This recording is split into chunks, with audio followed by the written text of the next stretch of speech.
Assalamualaikum warahmatullahi wabarakatuh. Saya Yumratus Solikah, saya merupakan mahasiswa PPG dalam jabatan kategori 2 program studi sosiologi di Universitas Negeri Malang.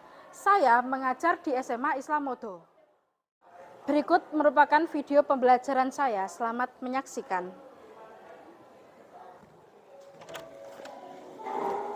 Selamat pagi.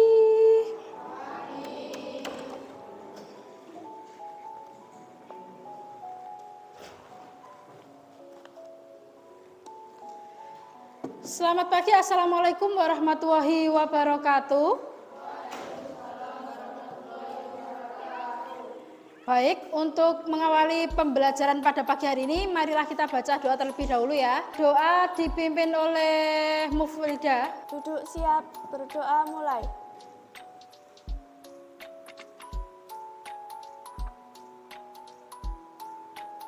Berdoa selesai. Terima kasih ya. Baik, Bu Yum absen terlebih dahulu. Adisti. Hadir. Alif Iza. Ya. Dewi. Diva, oh enggak ada.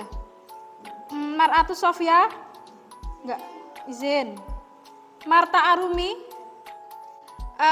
Sebelumnya dilihat dulu cek kebersihan ya. Ada sampah apa enggak? Enggak ada ya, bersih semuanya ya. Semuanya juga berpakaian rapi, sudah. Kemudian, apa kabarnya pada pagi hari ini? Baik, baik tapi kok lemes. Apa kabarnya pada pagi hari ini? Baik. Alhamdulillah baik semuanya ya. Oh ya anak-anak, hari ini kita akan belajar mengenai kesetaraan dan harmoni sosial pada masyarakat multikultural. Kalau kita kemarin belajar tentang apa? Tentang harmoni sosial ya. Nah, harmoni sosial itu kemarin apa? Coba Sela.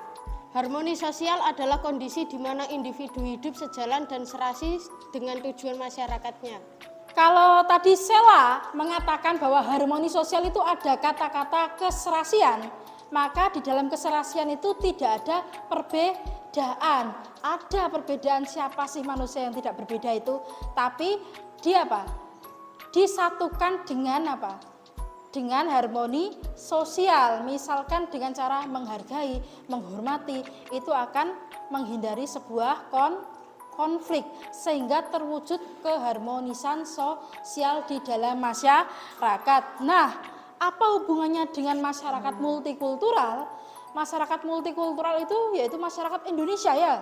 Indonesia itu kok dikatakan masyarakat multikultural karena dari Sabang sampai Merauke terdiri dari pulau-pulau. Kemudian di pulau-pulau itu kira-kira sukunya berbeda atau sama? Berbeda. Dari Jawa saja itu sudah ketahuan ya. Ada suku Jawa, ada Sunda, ada Betawi, ada Osing, ada Madura, dan lain-lainnya itu di Jawa. Baru sukunya, belum bahasanya. Bahasanya pun bermacam-macam. Baru suku dan bahasa, belum makanannya. Makanan di Jawa Timur sama di Jawa Tengah, di Jawa Barat itu berbeda juga. Baru makanannya, belum pakaiannya, belum agamanya, belum adat istiadatnya, bahkan rumah dan senjatanya. Tujuan pembelajaran pada pagi hari ini yaitu satu, anak-anak bisa menganalisis mengenai kesetaraan dan harmoni sosial pada masyarakat multikultural. Yang kedua yaitu kalian bisa mengidentifikasi mana faktor penghambat dan mana faktor pendorongnya. Kemudian bisa menganalisis keduanya seperti itu. Jadi kira-kira siapa yang tahu apa itu masyarakat multikultural? Baik, semuanya angkat tangan. Dari Wantiko dulu coba. Masyarakat multikultural dapat dimengerti sebagai masyarakat yang terdiri atas beragam kelompok sosial dengan sistem norma dan kebudayaan yang berbeda-beda. Terima kasih Wantiko. Kata Wantiko tadi yaitu masyarakat multikultural itu masyarakat yang terdiri dari berbagai macam kelompok sosial yang berada di dalamnya. Kemudian apa? Dari normanya, sistem normanya juga berbeda. berbeda. Nah, seperti itu dari Wantiko. Ada yang lain tadi ya, coba dari Adelia, silakan Adelia dijawab ya. Apa itu masyarakat multikultural? Masyarakat multikultural merupakan bentuk dari masyarakat modern yang anggotanya terdiri atas berbagai golongan, suku, etnis, ras, agama, dan budaya. Baik, terima kasih Adelia sudah menjawab dengan benar. Sama seperti halnya dengan Wantiko tadi ya, bahwa kata Adelia, masyarakat multikultural itu masyarakat yang beraneka ragam Bu, yang terdiri dari bermacam-macam suku, agama, ras, etnis, budaya, dan lain-lain sebagainya. Pak, ini dibaca dengan keras oleh Mila. Mempelajari budaya daerah lain seperti tarian merupakan contoh baik dalam membentuk masyarakat multikultural. Terima kasih, tadi disebutkan bahwa ada kata mempelajari budaya daerah lain. Berarti itu merupakan bukan budaya daerah kita sendiri ya. Misalkan kita di kelas ini kan terdiri dari masing-masing daerah. Ada yang daerah Babat, ada daerah Nguwo, ada daerah Banan.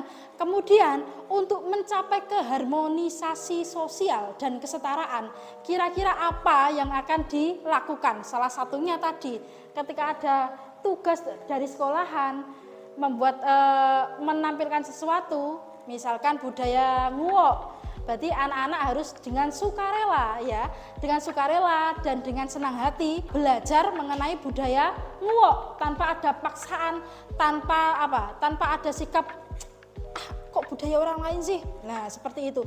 Kemudian yang kedua, nah, faktor-faktor yang mempengaruhi perlunya masyarakat multikultural ada dua.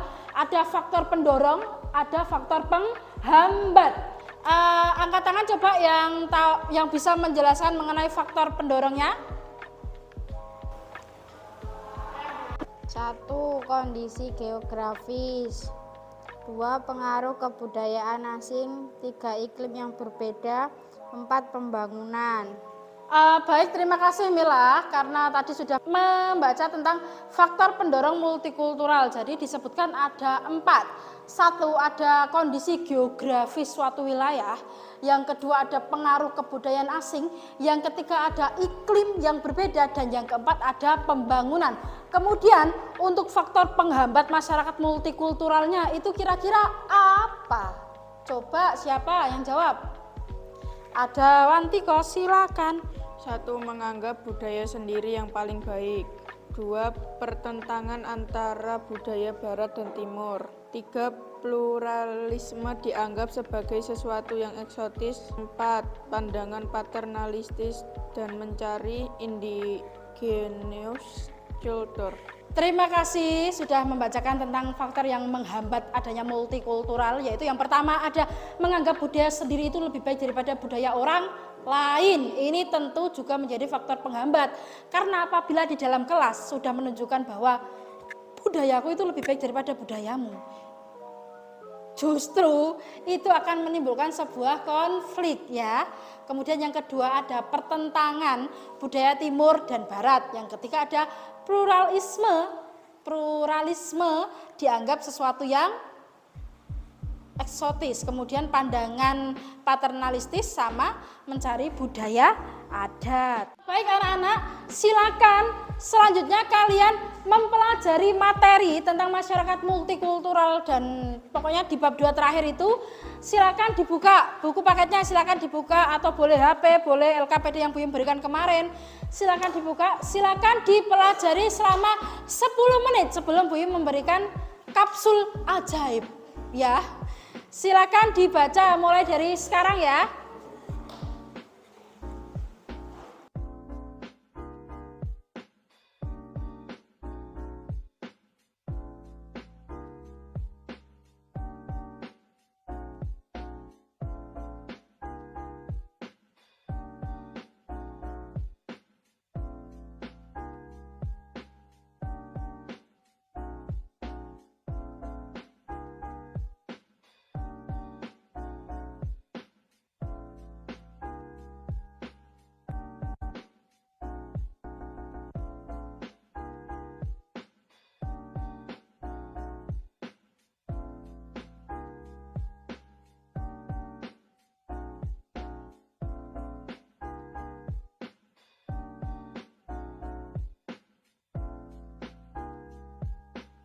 Baik anak-anak, sudah selesai semuanya? Sudah. Siap, berarti sudah siap menjawab pertanyaan dari Bu Yum. Ini ada sebuah kapsul yang kata dokter itu sebenarnya harus diminum 3 kali sehari. Ben kalian tambah pintar. Tapi karena Bu Yum bukan dokter, Bu Yum itu guru, cukup 1 saja.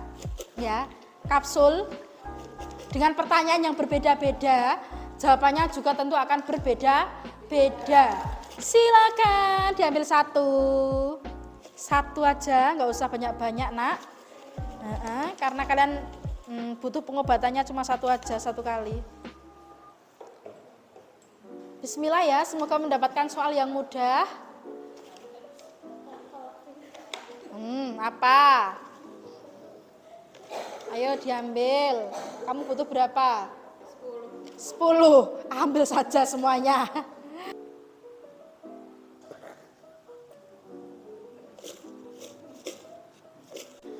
Sudah ya, silakan dibuka soalnya, dilihat, dipahami, kemudian dicari jawabannya. Setelah itu nanti dipresentasikan di depan kelas atau boleh di bangku juga nggak apa-apa. Mulai dari sekarang.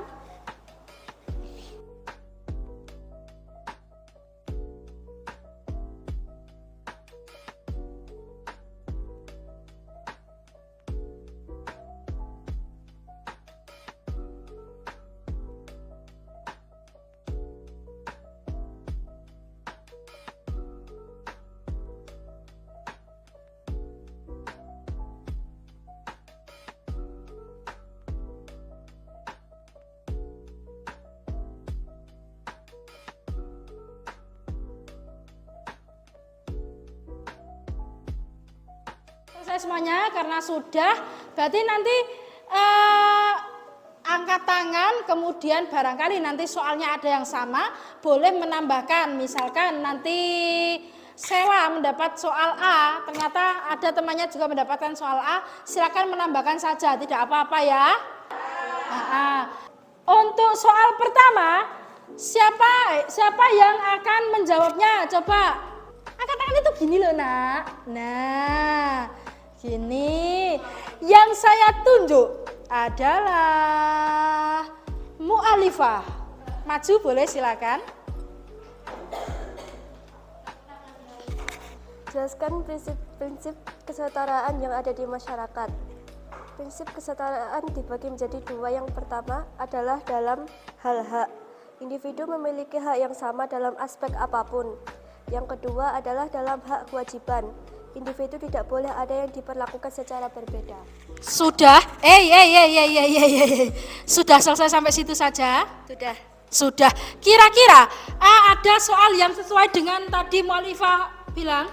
Ada yang sama enggak? Enggak ada? Berbeda semuanya? Baik, Bu Im akan menjelaskan tentang prinsip kesetaraan yang dijelaskan dan disebutkan oleh mu'alifah. Ini kita flashback pelajaran yang kemarin ya, prinsip kesetaraan itu ada 2, ada hak dan kewajiban.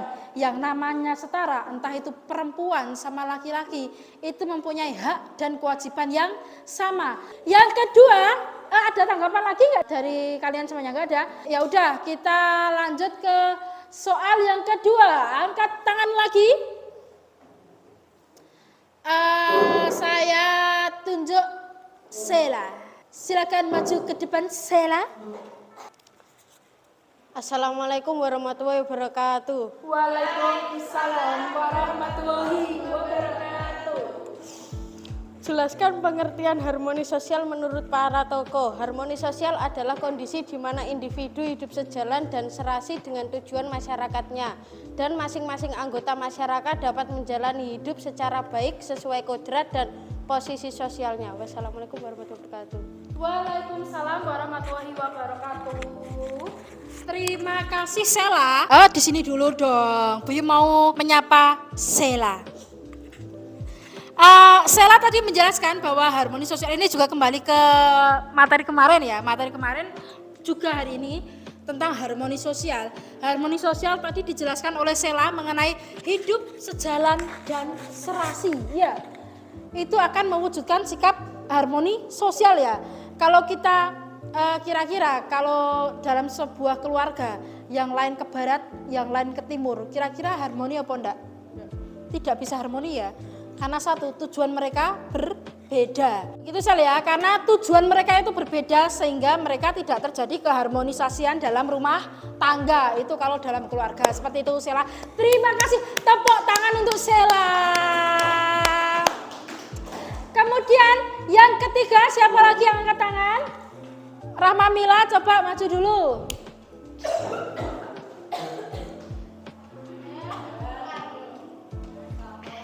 Assalamualaikum warahmatullahi wabarakatuh. Waalaikumsalam warahmatullahi wabarakatuh. Sebut dan jelaskan penyebab terjadinya stratifikasi sosial. 1. Setiap masyarakat memiliki kebutuhan dan kepentingan yang berbeda. 2. Ada posisi tertentu dalam masyarakat yang diperebutkan. 3. Adanya penghargaan yang lebih pada seorang atau kelompok dalam masyarakat. 4. Adanya pandangan bahwa persamaan melambangkan keadilan. Seperti itu dari Rahma Mila mengenai stratifikasi sosial ya. Berarti ini kita flashback lebih jauh lagi tentang bab 2 ini, bahwa stratifikasi sosial itu terjadi karena ada apa? Bentuk pengharapan penghargaan. Jadi bersaing-saing ingin mendapatkan. Kalau kita flashback kemarin di faktor yang menjadi stratifikasi sosial kan ada kekayaan, ada juga kekuasaan, ada pendidikan ya. Baik, terima kasih Rahma Mila. Silakan membuat kesimpulan. Nanti angkat tangan juga ya yang bisa menyimpulkan pembelajaran pada pagi hari ini. Boleh. Silakan angkat tangan coba. Kesimpulan dibacakan oleh Mufida. Silakan maju ke depan, boleh.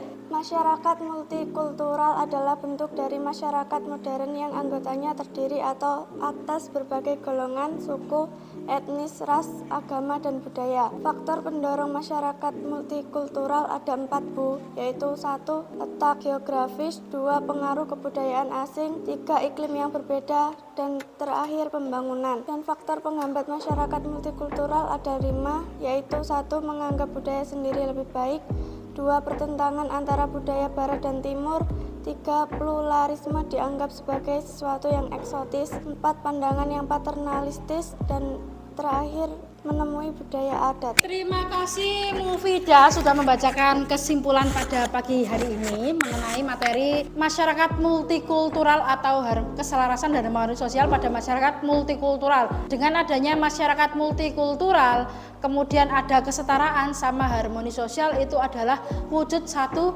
kesatuan untuk membangun integrasi nasional. Nah, itu untuk kesimpulannya. Kemudian bagaimana perasaan kalian pada pagi hari ini?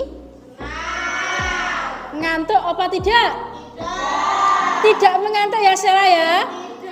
Tidak, karena kita belajar sosiologi menggunakan kapsul ajaib, membuat Anda semakin pintar dan pintar. Betul sekali.